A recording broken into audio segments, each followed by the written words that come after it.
Bulletin में सबसे पहले आपको बताएंगे वज़ीर-ए-आज़म इमरान खान ने कराची में ship lift and transfer system का इफ्तिताह कर दिया है। तकरीब से खिताब में वज़ीर-ए-आज़म ने इजहार तशक्कुर किया और कहा कि जिस तेज़ी से पाकिस्तान को आगे बढ़ना चाहिए था माजी में उस तेज़ी से नहीं बढ़ा। जब भी कोई बैसाखी पर चलता है तो जिस्मानी कुव्वत कम हो जाती है। अब पाकिस्तान टेक्नोलॉजी के शोबे में आगे बढ़ रहा है। खुशी होती है कि हम दोबारा पैरों पर खड़े हो चुके हैं। अपडेट करें आपको हम खबर के हवाले से। खिताब करते हुए वज़ीर-ए-आज़म ने इजहार तशक्कुर किया और कहा कि जिस तेज़ी से पाकिस्तान को माजी में आगे बढ़ना चाहिए था उस तेज़ी से नहीं बढ़ सका। जब भी कोई बैसाखी पर चलता है तो जिस्मानी कुव्वत उसकी कम हो जाती है। अब पाकिस्तान टेक्नोलॉजी के शोबे में आगे बढ़ रहा है।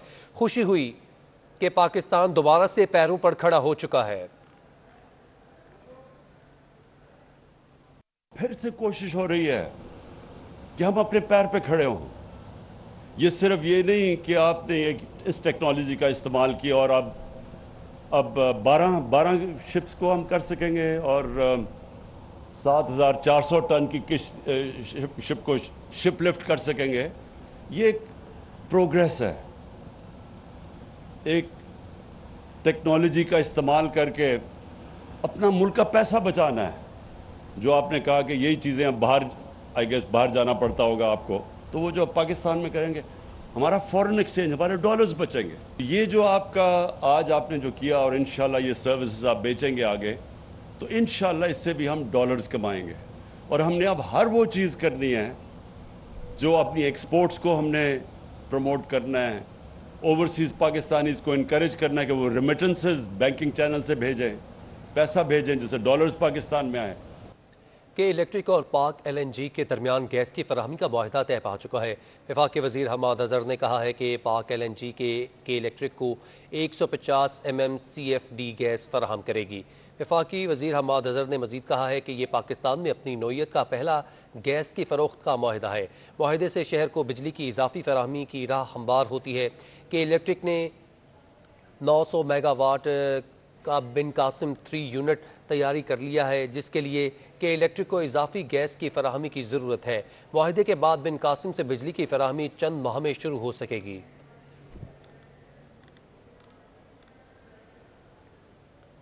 दूसरी जानिब के इलेक्ट्रिक के अनोखे कारनामे, शहरियों को तकलीफ देने का नित नया तरीक़ा कार अपना लिया। रिहायशी इलाकों में पुराने खंबे की जगह नए खंबे तो लगा दिए गए, मगर पुराने खंबे इलाके की सड़कों से ना उठाए जा सके। के इलेक्ट्रिक के अधूरे काम शहरियों को अजियत देने के नित नए तरीके। के इलेक्ट्रिक ने रिहायशी इलाकों को खंबों का मरघट बना दिया है। शहर के इलाके मलीर जिना स्क्वायर में कदीम चौक के इतराफ में गलियों में के इलेक्ट्रिक के पुराने खंबे सड़कों पर मौजूद हैं। गुज़िश्ता हफ्तों के दौरान के इलेक्ट्रिक ने रिहायशी इलाकों में नए खंबे नस्ब किए थे और पुराने खंबे निकाल लिए गए थे। के इलेक्ट्रिक इंतजामिया की जानिब से नाअहली के बायस पुराने खंबे ताहाल रिहायशी इलाकों में मौजूद हैं। शहरियों को मुश्किलात का सामना है। इलाके में खंबे मकानात और दुकानों के आगे पड़े हुए हैं।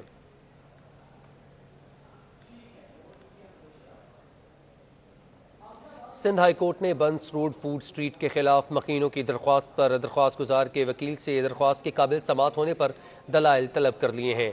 जस्टिस इरफान सादत खान और जस्टिस मोहम्मद फैसल कमाल आलम ने मुश्तमिल 2 रुकनी बेंच के रूबरू हर बंस रोड फूड स्ट्रीट के खिलाफ मकीनों की दरख्वास्त की समात की है। जस्टिस इरफान सादत खान ने मकीनों के वकील इरफान अजीज़ से मुकालमे में कहा है कि जाएं लाहौर देखें, वहाँ 6 से 7 फूड स्ट्रीट्स हैं। जस्टिस इरफान सादत खान ने रिमार्क्स देते हुए कहा कि कराची में एक फूड स्ट्रीट है, उस पर भी एतराज़। परेशान हाल लोग अहल खाना के साथ खाना ही तो खाने आते हैं, क्या चाहते हैं लोगों से ये तफरी भी छीन ली जाए। दरख्वास्त गुजार के वकील इरफान अजीज़ एडवोकेट ने मौक़िफ़ दिया कि फूड स्ट्रीट बनने से हमारी गलियाँ बंद कर दी गई हैं, शाम के औकात होते ही रास्ते बंद कर दिए जाते हैं, चाहते हैं हमारी गलियाँ रास्ते खोल दिए जाएँ। अदालत ने रिमार्क्स दिए कि बादियो नज़र में आपकी दरख्वास्त काबिल समात है या नहीं, इसका फैसला किया जाएगा।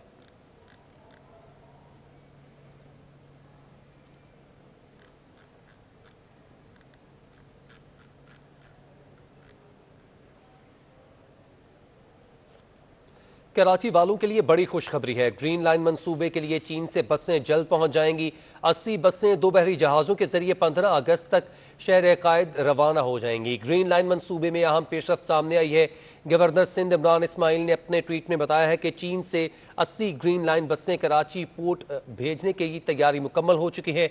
अगस्त के वक्त में 2 बहरी जहाज़ 80 बसें लेकर तायजिन पोर्ट से निकलेंगे, जो 1 हफ्ते के बाद पहुंचेंगी। वफाकी हुकूमत का कराची वालों के लिए ट्रांसपोर्ट का बड़ा मंसूबा ग्रीन लाइन बस सर्विस साल 2016 में शुरू हुआ था, जिसका अब तक 80% काम मुकम्मल हो चुका है। अपडेट करें आपको ग्रीन लाइन मंसूबे में अहम पेशरफ्त के हवाले से।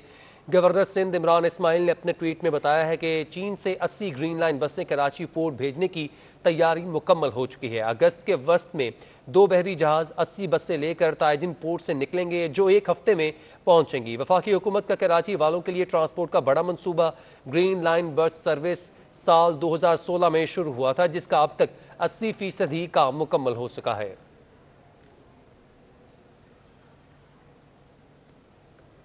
कराची के इलाके नॉर्थ नाजिमाबाद में जिमखाना के इतराफ कचरे के ढेर लग चुके हैं। ताफुन के बायस मकीनों का सांस लेना मुहाल हो चुका है। इस हवाले से मज़ीद तफसीलात जानते हैं सिटी 21 न्यूज़ के नुमाइंदे राना मालही से। जी राना मालही, बताइएगा।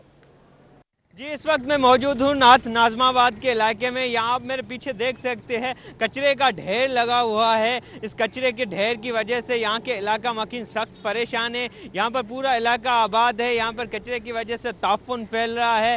इलाका मकीन सख्त परेशान है। ना ही कोई शहरी इंतज़ामिया ना ही ज़िले हुकूमत यहाँ पर कोई नज़र नहीं आ रही है। कई दिन गुजर गए लेकिन यहाँ से कचरा अभी तक उठाया नहीं गया। यहाँ पर मुसलसल कचरा कुंडी में कचरा डाला जा रहा है, जिसकी वजह से बीमारियां फैल रही है। अभी तो बारिशों का भी सीज़न चल रहा है। अगर बारिशें पड़ी तो इस कचरे से ज़्यादा बीमारियां पैदा होगी। मलेरिया, डायरिया जैसी बीमारियां फैलने का भी खदशा है। जब इलाका मकीनों से हमने बात की तो इलाका मकीनों का कहना है कि हम इस कचरे से सख्त परेशान आ गए हैं। यहाँ पर बीमारियाँ पैदा हो रही है। ताफुन से हम घरों में रह नहीं पा रहे हैं। ज़िले और शहरी इंतज़ामिया को हमने शहरियों का सांस लेना जीरन हो चुका। बहुत शुक्रिया राना मालही, आपने अपडेट किया। पाकिस्तान के सबसे बड़े शहर कराची में इलाकाई सड़कों का बुरा हाल है। आजम बस्ती से महमूदाबाद जाने वाली सड़क कई बरसों से बन ना सकी। टूटी हुई सड़क शहरियों के लिए किसी खतरे से कम नहीं। इस हवाले से मज़ीद तफसीलात जानते हैं मोहसिन से। जी मोहसिन, बताइएगा। देखिए, पाकिस्तान के सबसे बड़े शहर कराची में इलाकाई सड़कों का इंतहाई बुरा हाल है। मैं इस वक्त मौजूद हूँ मेन महमूदाबाद कॉरपोरेशन गेट पर। ये जो सड़क है ये अरसा दराज से ख़राब है। मेरे दाएं तरफ जो रास्ता है वो आज़म बस्ती की तरफ जाता है, जबकि बाएं तरफ जो रास्ता है वो महमूदाबाद गेट की तरफ जाता है। और ये पीछे आप मेरे रकम में देख सकते हैं, यहाँ पर सेवरेज का निज़ाम भी इंतहाई ख़राब है। जो मेन होल हैं वो खुले हुए हैं और गटर का जो पानी है वो गटर से बाहर आकर सड़कों पर आ रहा है। यहाँ पर जब शहरियों से हमने बात की तो उनका कहना था कि ये सड़क 3 से 4 साल हो गए हैं, ये सड़क नहीं बनी है। बीच में एक मरतबा ये सड़क बनी थी, लेकिन एक बारिश होने के बाद ये सड़क दोबारा ख़राब हो गई है। ये सड़क यहाँ तो बनती नहीं है और जब भी बनती है तो बेहतर तरीके से नहीं बनती, जो एक बारिश में दोबारा टूट फूट का शिकार हो जाती है। शहरियों ने हुकूमत वक्त से मुतालबा किया है कि इस महमूदाबाद का मेन कॉरपोरेशन गेट का इलाका जो है अदम तवज्जो का शिकार है, जिसके सबब शहरियों को बहुत परेशानी और मसाइल का सामना है। जगह जगह गंद, कचरे और कीचड़ के ढेर हैं। सड़क भी टूटी हुई है। उन्होंने यही मुतालबा किया कि हुकूमत को चाहिए कि इस इलाके की तरफ तवज्जो दें। और परेशान है। बहुत शुक्रिया मोहसिन, आपने अपडेट किया। Pakistani Mother Teresa doctor Ruth Pfau को बिछड़े 4 बरस बीत गए। सदर के इलाके में जज़ाम से मुतासर अफराद के इलाज के लिए मैरी एडलेड लिपरेसी सेंटर के क़याम से कायम किए जाने वाले क्लिनिक में डॉक्टर रूथ फाओ की रिहाइशगाह को म्यूजियम के तौर पर महफूज रखा गया। नुमाइंदा सिटी 21 समीन नवाज इस वक्त रूथ फाओ की रिहाइशगाह पर मौजूद हैं। मज़ीद तफसीलात उनसे जानते हैं। जी बिल्कुल, देखिए हम इस वक्त मौजूद हैं पाकिस्तान की मदर टेरेसा कहलाने वाली डॉक्टर रूथ फाओ की एक क्लिनिक पर, और उन्हीं के क्लिनिक के ऊपरी मंजिल पर रिहाइशगाह भी उनकी कायम है, जिसको अब म्यूज़ियम का दर्जा दे दिया गया है। और जिस तरह से आप देख सकते हैं कि मेरा कैमरामैन फरहान अहमद आपको दिखाएंगे, ये उनका बेडरूम है, उनका बेड, उनकी स्टडी टेबल, उनका लैपटॉप, उनके ज़ेर इस्तेमाल रहने वाली तमाम तर चीज़ें आज तक उसी तरह से रखी गई हैं जिस तरह से उनकी ज़िंदगी में यहाँ पर मौजूद थी। साथ ही एक यहाँ पर उनकी तमाम तर तस्वीर की वॉल भी डिस्प्ले की गई है। ये तमाम तर वो तस्वीर हैं जो 30 साल की उम्र में पाकिस्तान आने वाली डॉक्टर रुतफ़ाओं ने अपनी तमाम तर ज़िंदगी जिस तरह जज़ाम के या कोढ़ के मर्ज़ में मुब्तला लोगों की खिदमत के लिए वक्फ़ कर दी, या उनकी तमाम तर फील्ड की वो पिक्चर्स हैं जो उनकी खिदमत सर अंजाम देते हुए मुख्तलिफ़ मौक़ों पर मुख्तलिफ़ जगहों पर ली गई हैं। यहाँ पर भी ये तमाम तर तस्वीर डिस्प्ले की गई हैं और डॉक्टर रुतफ़ाओं की जो कारकर्दगी रही है, जो उनकी खिदमत रही हैं पाकिस्तानियों के लिए, वो तमाम तर काम उनका यहाँ आने वालों को दिखाया गया है। जबकि उनके ज़ेर इस्तेमाल रहने वाली कुछ कुतुब भी यहाँ पर मौजूद हैं जो एक लाइब्रेरी के तौर पर बाकायदा तौर पर रखी गई हैं। वो तमाम तर तसानीफ़ हैं जो डॉक्टर रुतफ़ाओं के लिए लिखी गई हैं या जो डॉक्टर रुतफ़ाओं के ज़ेर इस्तेमाल रही हैं, उनके ज़ेर मुताला रही हैं। इसके अलावा कुछ यहाँ पर एक ऐसा भी म्यूज़ियम का एक हिस्सा है जहाँ पर उनको उनके काम की बुनियाद पर दिए जाने वाले तमाम तर एज़ादात, तमाम तर उनकी शील्ड्स और तमाम तर वो बैजेस जो हैं वो रखे हुए हैं। वो तमाम तर हिलाल पाकिस्तान, हिलाल इम्तियाज़ और वो तमाम तर जो उनको दिए गए थे ओहदे और उनको जो तमाम तर नॉमिनेशंस दी गई थी हुकूमत पाकिस्तान की जानिब से उनकी कारकर्दगी की बुनियाद पर, वो सब चीज़ें यहाँ पर डिस्प्ले की हुई हैं। ये मुख्तलिफ सर्टिफिकेट्स हैं जो ना सिर्फ पाकिस्तान की जानिब से बल्कि मुख्तलिफ ममालिक की जानिब से डॉक्टर रुतफ़ाओं की कारकर्दगी पर उनकी खिदमात के इवज़ उनको जो हैं तफवीज़ की गई हैं। तो इस वक्त हम डॉक्टर रुतफ़ाओं के इस रिहायशी हिस्से में मौजूद हैं जो ज़िंदगी भर उनके ज़ेर इस्तेमाल रहा और पाकिस्तान आने के बाद उनकी खिदमात के इवज़ न सिर्फ ये कि पाकिस्तान में उनको शहरियत दी गई, पाकिस्तानी शहरियत के तौर पर उनको तस्लीम किया गया, बल्कि उनको मुख्तलिफ एज़ाज़ात से भी नवाजा गया। यही वजह है कि आज उनकी चौथी बरसी के मौके पर डॉक्टर रुतफ़ाओं को उसी तरह से याद किया जाता है जैसे किसी बिछड़ने वाली माँ को लोग याद करते हैं, और यहाँ पर काम करने वाले लोग भी आज डॉक्टर रुतफ़ाओं को इन्हीं अल्फाज में याद कर रहे हैं। आगे बढ़े, आपको बताएं कि कराची में बंस रोड के रिहायशियों की जानिब से फूड स्ट्रीट के खिलाफ सिंध हाई कोर्ट में दरख्वास्त दायर करने पर शहरियों ने नाराज़गी का इजहार किया है। कहते हैं फूड स्ट्रीट बंद कर दी तो शहरी कहाँ जाएंगे। इस हवाले से शहरियों का मज़ीद क्या कहना है, जानते हैं राना मालही से। जी राना। जी, इस वक्त मैं मौजूद हूँ कराची की सबसे बड़ी फूड स्ट्रीट बंस रोड फूड स्ट्रीट पे। यहाँ आप देख सकते हैं मुख्तलिफ खाने पीने की दुकानें हैं। ये हमारे कैमरामैन आपको दिखाएंगे। यहाँ से ये पूरी फूड स्ट्रीट है। यहाँ से लोग इतवार के दिन, उसके अलावा शाम के वक्त अपने फैमिली के साथ खाने पीने के लिए आते हैं। लेकिन आज अदालत में इलाका मकीनों ने दरख्वास्त दी है कि यहाँ पे लोगों के आने की वजह से हमारी गलियाँ बंद हो जाती है, ट्रैफिक जाम हो जाता है, जिसके बाद इस फूड स्ट्रीट को बंद होना चाहिए। यहाँ पर कुछ फैमिलीज भी बैठी हुई है, उनसे बात करने की कोशिश करेंगे कि उनसे मौक़िफ़ जानते हैं कि इस दरख्वास्त के हवाले पे आप क्या कहना चाहिए।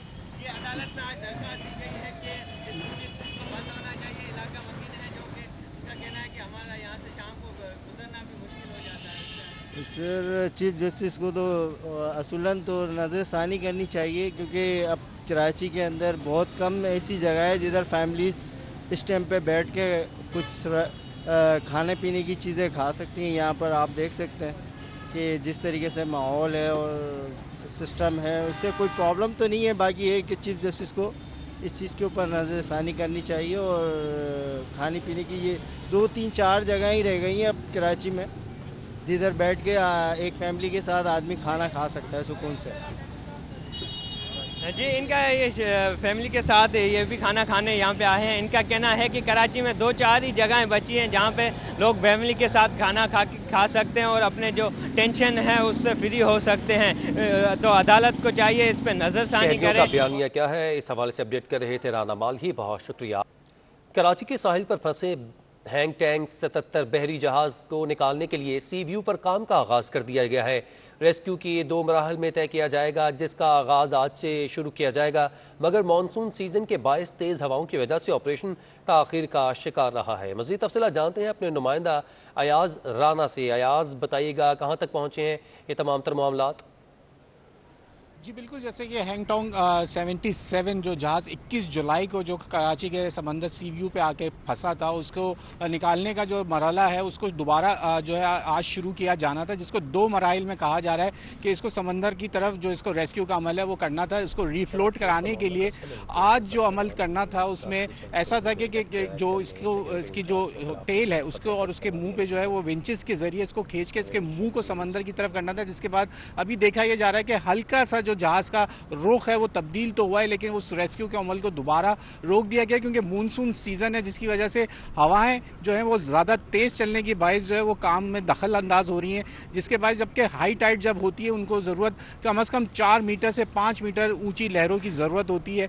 कहा यही जा रहा है कि नेक्स्ट जो अब ऑपरेशन है वो कल दोबारा से इसको शुरू किया जाएगा जब हाई टाइड्स होंगी और जो टग्स की मदद से जो है इसको मज़ीद तकरीबन 5 से 6 मीटर दूर समंदर तक इसको खींचने की कोशिश की जाएगी, जिसका ये मरहला जो अगले रोज़ के लिए अब जो है दोबारा जा चुका है।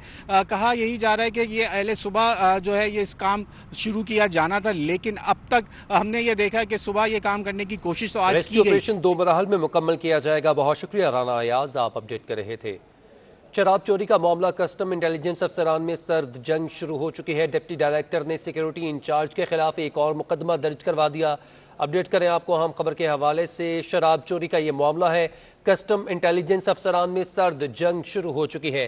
डिप्टी डायरेक्टर ने सिक्योरिटी इंचार्ज के खिलाफ एक और मुकदमा दर्ज करवा दिया है।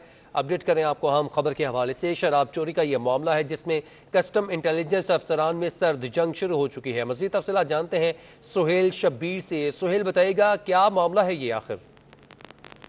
बिल्कुल देखें, ये कस्टम के अफसरान और निचली सतह के जो एहलकार हैं इनके खिलाफ जो है वो एक जबरदस्त सरजंग शुरू हुई है। गुज़िश्ता दिनों कस्टम के अफसरान ने जो है वो निचली सतह के अफसरान हैं जिनमें खुसूसन सिक्योरिटी इंचार्ज है उसके खिलाफ जो है वो शराब चोरी का मुकदमा दर्ज कराया था, जिसके बाद जो है वो डिप्टी डायरेक्टर ने पुलिस को इस बात पर जोर दिया था कि किसी तरह जो है वो सिक्योरिटी इंचार्ज को इस मुकदमे में गिरफ्तार किया जाए।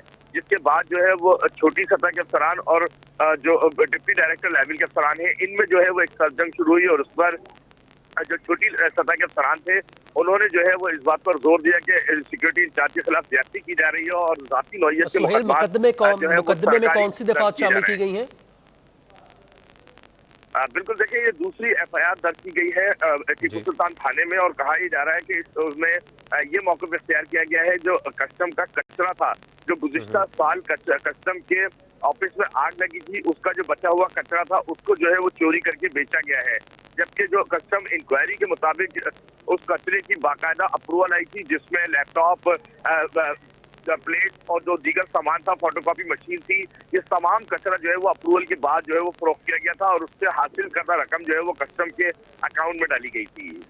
जी ठीक है, बहुत शुक्रिया सुहेल, आपने अपडेट किया।